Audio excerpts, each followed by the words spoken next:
So, Nollywood has blessed us with yet another epic production. This time around, it's a series produced by Femi Adebayo.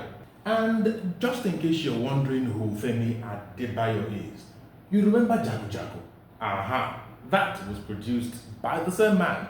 Impressive, innit? So, this series tells the story of a man, Adedunjoye, who lives simply and happily with his wife and 2 children in the city before Ifa chooses him to become the king of his people in Ilara. Now, Adedunjoye is initially not interested in this affair. He doesn't want to be king. But his wife convinces him and persuades him into accepting the offer. However, after he becomes king, he is faced with the repercussions of the sins of his ancestor, who had made a pact with Esusu in order to live longer than he was supposed to live. So, the stretching consequences of this pact becomes what Adedunjoye must face by marrying 6 extra wives in addition to the one he already has, that's 7 wives, and fighting the spirit of Esusu. But let's delve into it. What makes this series commendable? Starting with number 1, which is acting and casting. See, I don't know how many actors who could have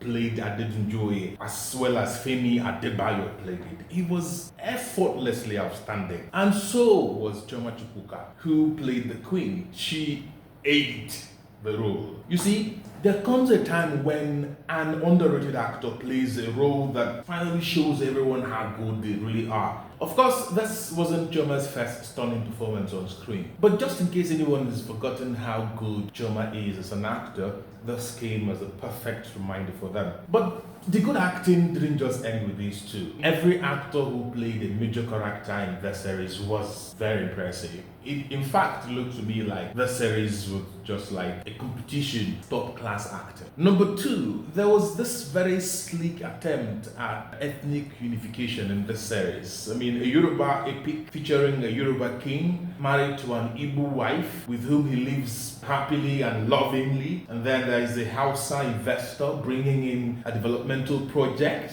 which would employ over 500 workers in Ilara. Come on, that was beautiful to see. Especially, in these times of ethnic tension in Nigeria. Number 3, the props were spot on in showing the era portrayed in the series. I mean, the naira, the envelope, the buildings, the shoes, the dresses, the house decorations, and so everything was faithful to the era portrayed in the series. Number 4, you see, I have always insisted that epic movies should be shot in native languages with English subtitles. My reasons are very simple. 1, it's more natural, and 2, there are aspects of language you simply cannot translate. So once the acting is done in English, it loses some of its flavor.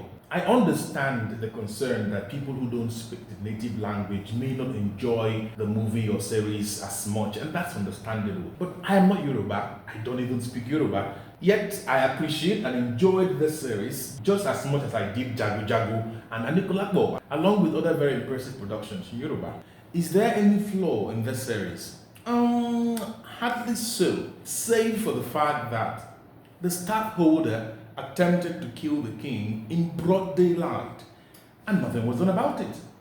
The community members didn't take any action. The king didn't get the stadtholder arrested. No one said anything about it afterwards, and they just moved on like nothing happened. But an attempt was made on the life of a king. So that was an area where I had expected better of the series. But overall, this series is a massive hit. The thematic richness, the portrayal of the royal rituals, the coronation process, the depiction of palace politics, everything was highly commendable. So this for me is a solid 9 over 10. And that is because Nigerian lecturers say 100% is for God. Let me know what you think about the movie in the comment section. That is, if you have seen the movie. And don't forget to subscribe to my channel, like, and share this video.